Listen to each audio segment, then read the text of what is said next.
Nous avons un verset que nous voyons chaque jour de la semaine, Acte 9, 31.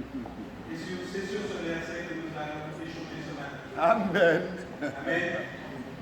L'Église s'accroissait par l'assistance de cet esprit. Gloire à Dieu. Amen. Donc nous prenons ce verset dans le livre de Acte chapitre 9, le verset 31. Acte 9, verset 31. L'Église était en paix dans toute la Judée, la Galilée et la Samarie, s'édifiant et marchant dans la crainte du Seigneur. Et elle s'accroissait par l'assistance du Saint-Esprit. Amen. Amen. Merci Seigneur. Donc, bien aimés, l'Église de Christ ne peut subsister s'il n'y a pas le Saint-Esprit. Une Église où le Saint-Esprit n'est pas non plus l'Église de Christ. Amen. Amen. Un rassemblement d'hommes, c'est tout ce que vous voulez. Hein? Ce sont peut-être des hommes qui sont instruits, qui parlent de Jésus, mais s'il n'y a pas le Saint-Esprit qui est la substance même Amen. de Dieu, bien aimé, réalisez vos voix. Amen. Amen. C'est vrai que ce support, c'est un passage important. Et nous voyons que le début de ce verset, c'est l'Église était en paix. Et nous pouvons considérer aussi que nous sommes en paix, puisque au jour d'aujourd'hui, dans l'Assemblée, nous ne pouvons pas dire que nous sommes chargés de persécution comme nous pouvons l'entendre dans d'autres nations, dans d'autres peuples. Amen. Nous pouvons dire que nous sommes dans une Église en paix. Mais être en paix ne veut pas dire que nous n'avons pas de tribulation, nous n'avons pas de difficultés, mais Dieu lui-même met sa paix. Parce que le Seigneur lui-même a dit, je vous laisse ma paix, non pas comme le monde, mais cette paix qui surpasse toutes choses. Amen. Amen. Donc si nous cherchons une paix selon le monde, effectivement, on va se poser des questions, on va se dire, mais il y a un problème. Mais si nous cherchons vraiment la paix que le Seigneur laisse, nous sommes bien. Nous sommes bien. Nous ne dirons pas que nous sommes à l'aise. Parce que si nous sommes à l'aise, nous devons nous poser des questions aussi. Amen. Amen. Amen. Et nous sommes en paix. L'Église de Christ est en paix. Gloire à Dieu. Amen. Alléluia. Il est parlé effectivement de l'Église de Galilée et de Samarie. Et l'Église aujourd'hui est en paix aussi. Amen. Le Seigneur veut que nous puissions rentrer pleinement dans ce qu'il a promis. L'Église est un lieu de refuge. Un lieu de refuge pour ceux qui ne connaissent pas le Seigneur. Un lieu de refuge aussi pour ceux qui connaissent le Seigneur. Mais comment est-ce que nous pouvons être un lieu de refuge, puisque c'est nous qui sommes l'Église, si au milieu de nous il y a des tiraillements, des divisions et des querelles? Amen.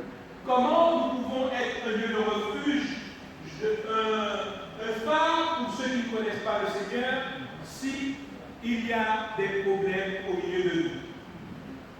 Le phare, lorsqu'il est en mer, bien aimé, c'est un point stable qu'on voit au loin. La mer est agitée, sur le bateau, on est ballotté de toutes parts, mais le phare il est stable, c'est le repère sur lequel on porte le regard. Amen. Et l'Église de Christ, c'est ce repère sur lequel le monde doit porter le regard.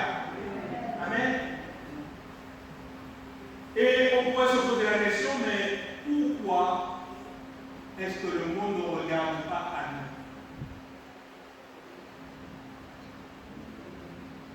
Ceux qui sont à l'Église portent toujours des regards sur le monde, cherchant à faire comme le monde, cherchant à vouloir être comme le monde, alors que c'est nous qui sommes le repère pour ce monde. Nous renversons ce que Dieu a établi. Nous n'avons pas encore saisi ce que nous sommes dans le Seigneur. Et nous regardons au monde. Quelle tristesse, bien.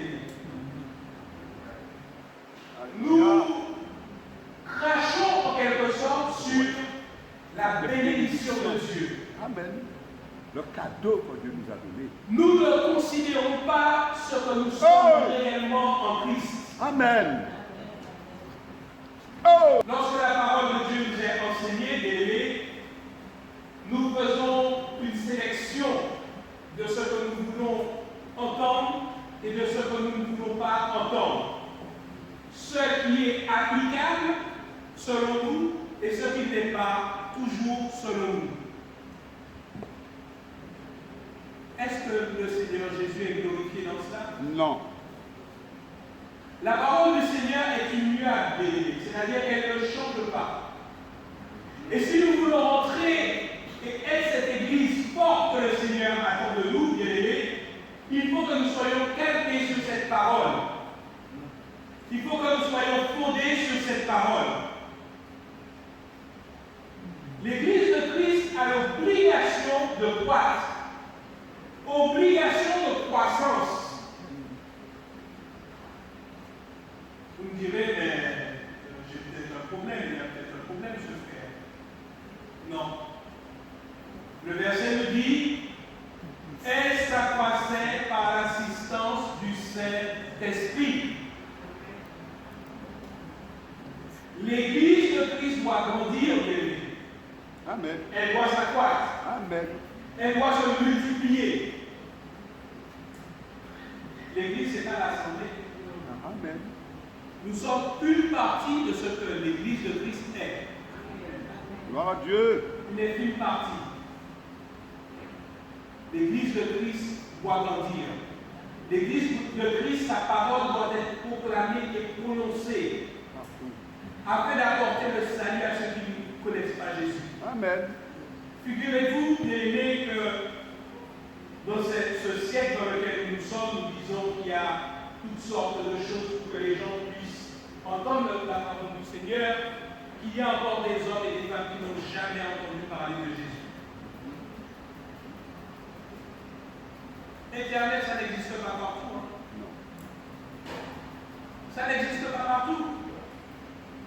Vous avez encore au jour d'aujourd'hui des hommes qui sont dans des lieux inaccessibles, qui ne connaissent pas Jésus.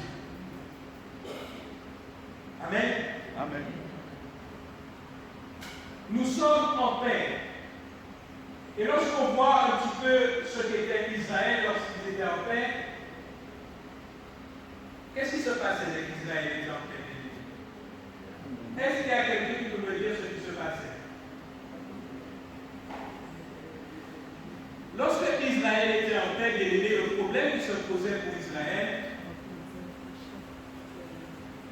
qu'ils étaient tellement en paix qu'ils oubliaient que Dieu existe. Oh. Ils vaquaient à leurs occupations, ils ne se préoccupaient que de ce qui les concerne, et ils mettaient Dieu de côté. Mais en ce matin, le Seigneur veut nous interpeller pour que nous, qui sommes dans l'église de Christ qui est en paix, que nous ne puissions pas nous relâcher justement. Amen. Il ne veut pas que nous puissions nous relâcher. Oh! Mais bien au contraire, profitons de l'occasion que le Seigneur nous accorde pour que nous puissions encore davantage nous attacher à lui. Gloire à Dieu. Priez davantage. C'est un atout. C'est un avantage. Amen. Amen. Ce n'est pas parce que nous sommes en paix que nous devons nous préoccuper que de ce qui nous concerne. Nous relâcher. Non. Mais profitons de cette occasion pour rechercher ce que Dieu attend de nous. Amen. Amen. Temps favorable. Nous devons profiter de cette occasion pour nous édifier, Amen. venir grandir. Amen. Amen. Alléluia. S'édifiant en marchant dans la crainte du Seigneur. Amen. Nous avons tendance à nous relâcher. Nous avons tendance à nous oublier. Nous devenons Oublier blasés. que nous servons le Seigneur et que nous sommes liés au Seigneur. Amen. Dans le livre de Néhémie, chapitre 5.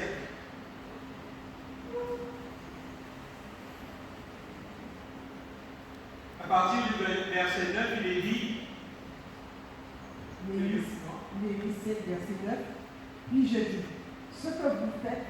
bien. Ce que vous faites n'est pas bien.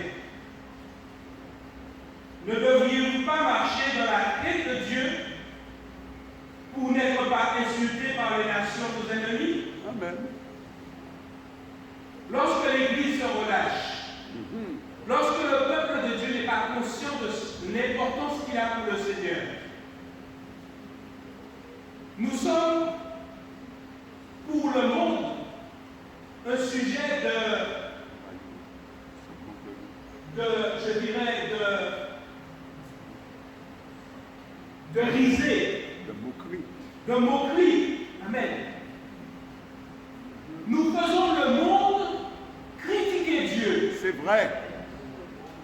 Parce que nous sommes des chrétiens, nous nous disons chrétiens, et nous ne témoignons pas ce que nous disons que nous sommes. Amen. Nous ne reflétons pas ce que nous disons que nous sommes. Oh! Nous avons une richesse bien-aimée que le monde recherche. C'est vrai. Il le rejette parce qu'il ne voit pas cela refléter en nous. Alléluia. Amen. Mais lorsque quelque chose brille, comme vous le vouliez ou non, votre regard est porté sur la chose. Hein? C'est vrai. Si nous brillons dans le Seigneur, si ce que le Seigneur a mis en nous reflète sur notre vie, vous croyez que le monde ne va pas rechercher ce que nous avons? Si, mon frère. C'est prophétisé. Amen. C'est prophétisé. Amen, amen, amen. Si nous brillons, si ce que le Seigneur a mis en nous, nous le faisons fructifier, Alléluia. et nous attachons nos cœurs à ce que Jésus a fait en nous et a mis en nous, le monde tout entier va nous rechercher comme des perles précieuses. Amen. Parce que nous sommes des perles précieuses. Amen. Mais nous nous lamentons. Nous ne faisons que regarder autour de notre nombril, Amen. nos propres difficultés. Mais sache, toi qui te dis disciple de Jésus, que tu n'es pas disciple pour toi-même, mais tu es devenu disciple afin que ce que tu as entendu, ce que tu as reçu, tu puisses l'apporter à ceux qui en ont besoin. Alléluia. Amen. Et c'est pour ça, le livre de Néhémie, ce verset est important. Ce que vous faites n'est pas bien. Nous sommes des enfants de Dieu, mais ce que nous reflétons n'est pas bien. Notre attitude, notre comportement, Alléluia. Nos paroles. chacun de nous est aimé. Pas plus vous que moi. Je suis aussi concerné. Alléluia. Souvent, nous avons mis en oubli la crainte du Seigneur. Nous oublions que nous devons avoir la crainte de Dieu pour que là où nous nous tenons, bien aimés, nous ne puissions pas être un sujet de diffamation du nom de Jésus. Amen.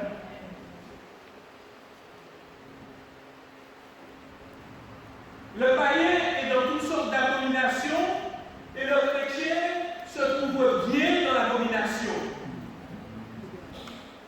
Et il dit, c'est une bonne chose parce que comme ça je peux évangéliser. Alléluia.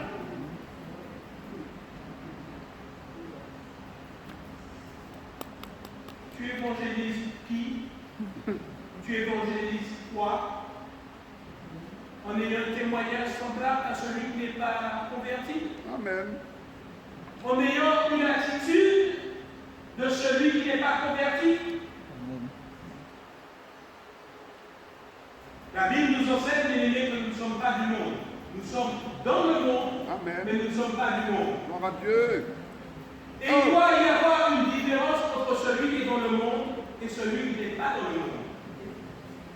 Celui qui sert Jésus ne peut pas être semblable à celui qui n'est pas en Jésus. Amen. Amen. Je ne te dis pas que tu ne dois pas être à côté des païens, parce que comment est-ce que l'évangile doit leur parvenir? Bien sûr. Mais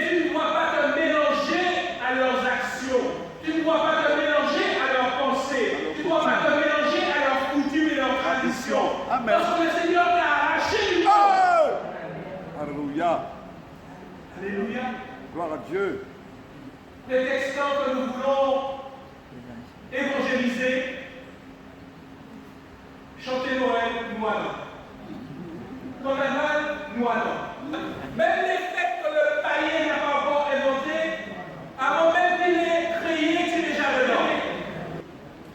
Ce n'est pas tout ce que nous pensons être bien qui est bien. Amen. Le Saint-Esprit nous a donné son Saint-Esprit, il nous a donné son Esprit pour que nous ayons la bienséance. Amen. Pour que nous puissions discerner ce qui est de lui et ce qui n'est pas de lui. Gloire à Dieu. Donc, en ayant le Saint-Esprit, je dois savoir là où je dois me tenir. Amen. Amen.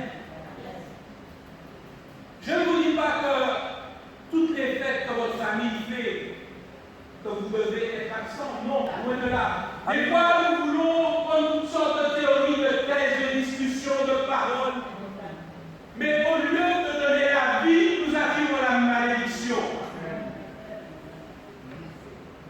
Alléluia. Au lieu de donner la vie, bien aimé, nous attirons la malédiction. Parce que des fois, il faut savoir garder la bouche fermée. Amen. Mais c'est le témoignage qui doit parler. Ce que tu es doit refléter à l'extérieur. Amen. Oh! Toutes les paroles que tu peux donner, les gens vont s'en sortir accusés. Ils vont s'en sortir jugés. Mais lorsque vous allez vous tenir là, vous allez prier dans la situation, Alléluia. le Saint-Esprit va leur dire, regarde à lui, Amen. cherche, tu as besoin de solution. Va le voir comme Nicodème a été chercher Jésus. Va le voir et demande qui il est. La différence se fera entre celui qui sert le Seigneur et celui qui ne le sert pas. Le livre de Jérémie, chapitre 5, le verset 25 nous dit, bien-aimés, c'est à cause de vos iniquités que cette dispensation n'a pas lieu. Ce sont vos péchés qui vous privent de cette bien. La bénédiction de Dieu est pour les enfants de Dieu. La bénédiction est pour le peuple de Dieu. Nous sommes un peuple béni. Amen. Et si vous dites que vous n'êtes pas béni, vous êtes dans l'erreur. Gloire à Dieu. Nous sommes un peuple béni. C'est vrai. Je le confirme. Je rejette toute parole de malédiction sur ma vie. Toute parole qui ne bâtit pas, toute parole qui n'édifie pas, toute parole qui ne console pas sur le Seigneur Jésus, je les condamne dans ma vie. Je les Amen. Amen. Gloire à Dieu. Et c'est ce que nous devons faire chaque instant, chaque parole, chaque chose que nous avons entendue qui n'est pas de Dieu, nous devons les condamner au nom de Jésus.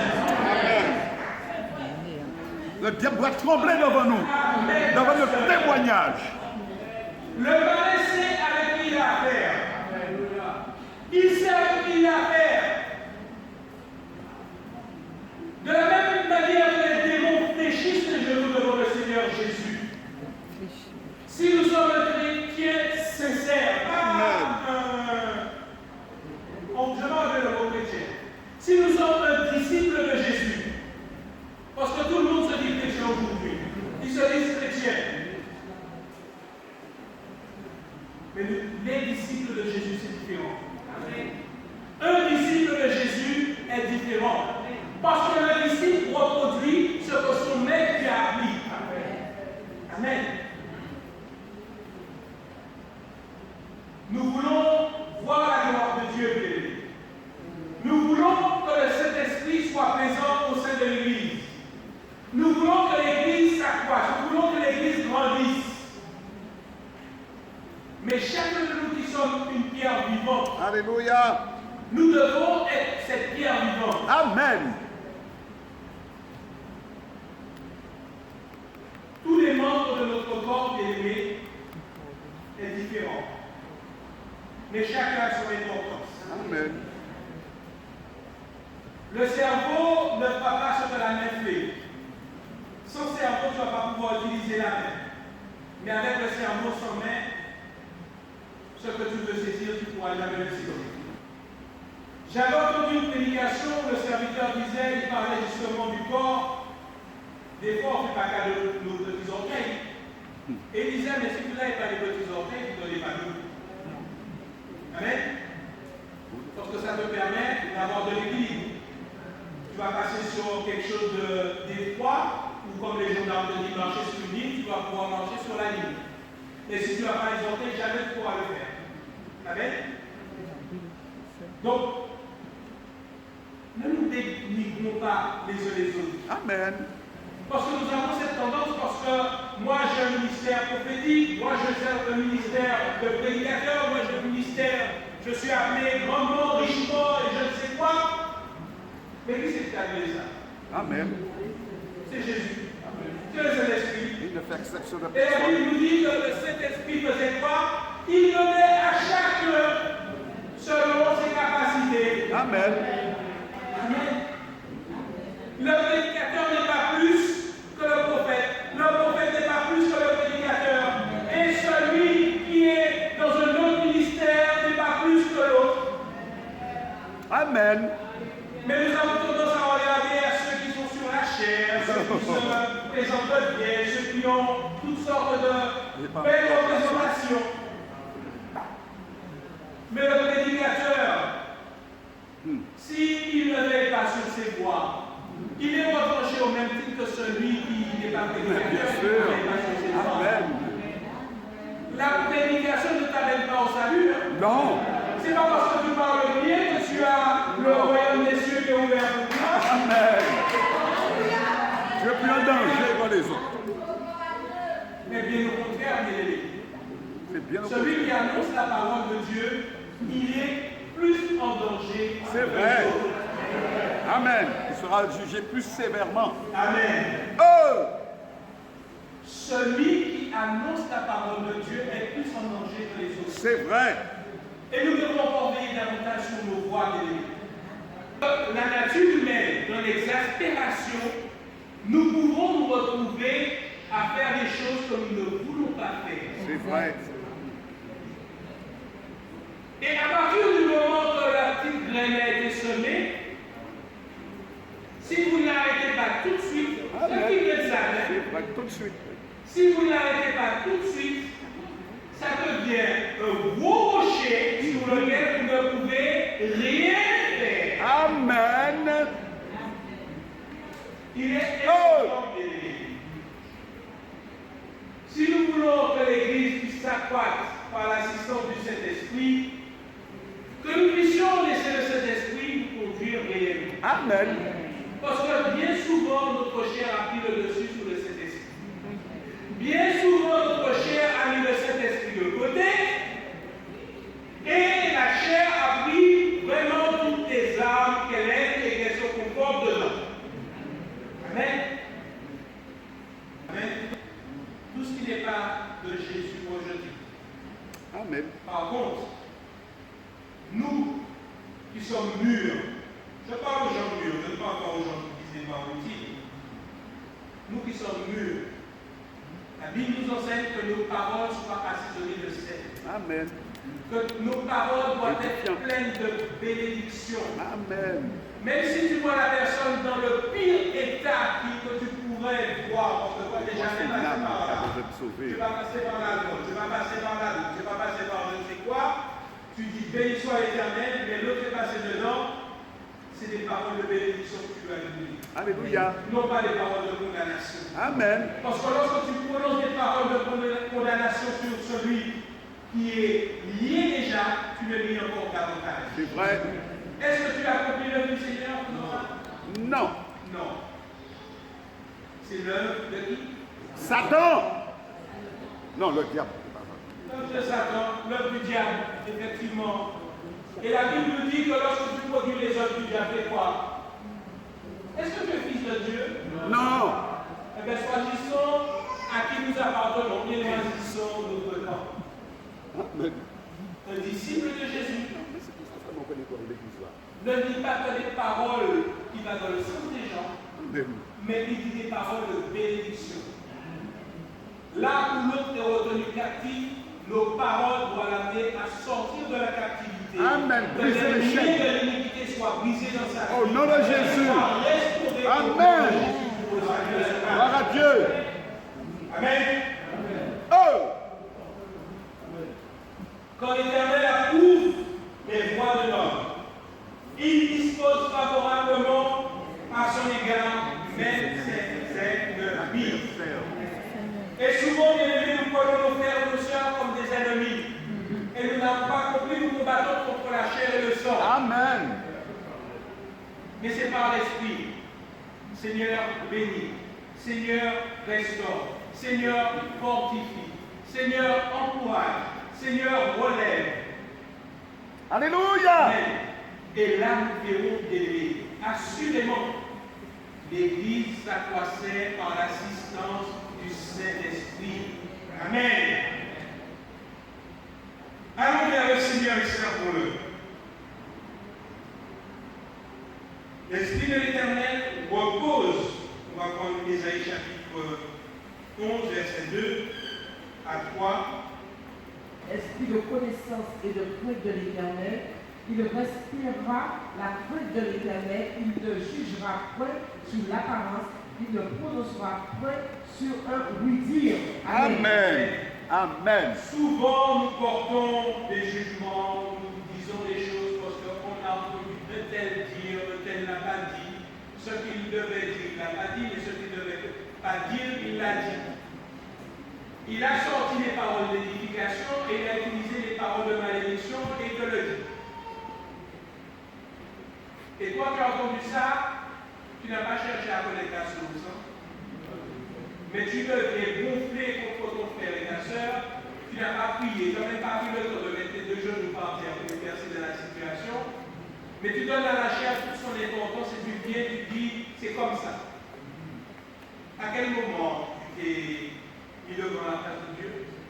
À quel moment tu as pris le frère ou la soeur concernée pour lui dire, ma soeur, j'ai entendu telle chose, je te demande pardon, certainement on s'est mal compris, il y a eu un petit couac. Amen. Mais dans tout ce que tu dis, il ne faut jamais sortir l'aspect négatif que la personne t'a dit. Parce que pourquoi ça n'édifie pas? Alléluia. Ça n'édifie pas. Tu vas venir dire à la soeur, mais la soeur, elle m'a dit que tu as mangé du pain et que tu as mangé ça. Pourquoi ça édifie? La soeur, elle m'a dit que tu as mangé du pain et c'était. Mais demande un petit morceau de crâne, comme ça je vais pouvoir partager avec toi et puis on va. Amen. Mais toi, tu auras la pensée, quand tu as ça dit bouche, quand tu as senti, on va parler. Amen. Donc, bien aimé, tout c'est une question de vision. Si nous avons la vision du Saint-Esprit, Amen. nous regardons à ce que le Saint-Esprit Alléluia. demande, l'éducation de son corps. Amen. Que Dieu soit béni. Amen. Le dernier passage dans le livre de Éphésiens, non, regarde la chapitre 5, verset 22. Galates 5, verset 22, 23. Mais le fruit de l'esprit, c'est l'amour, la joie, la paix, la patience, la bonté, la bénignité, la fidélité, la douceur, la tempérance. La loi n'est pas contre ces choses. Amen. Amen. Les fruits de l'esprit, pas les fruits de la chair, les fruits de l'esprit. Donc maintenant, nous devons en nous-mêmes voir quels fruits de l'esprit que nous ne possédons pas. Est-ce que nous avons la joie du Seigneur d'appartenir à Jésus? Est-ce que nous avons la paix d'être dans le Seigneur Jésus? Il nous manque de la patience, demandons-en au Seigneur. Amen. Il nous manque de la bonté, demandons-en au Seigneur. Parce que des fois, on voit tout noir, tout est noir, tu es en train de moudre du noir. Comment tu peux voir les choses de l'esprit? Parce que tu es encore dans la chair. Amen. Les fruits de l'esprit, c'est la joie, la paix, la patience, la bonté, la bénignité, la fidélité, la douceur, la tempérance. Et il y en a encore d'autres. Amen. Donc que le Seigneur nous bénisse et que le Seigneur nous fortifie. Soyez bénis, peuple de Dieu. Je vous aime au nom de Jésus.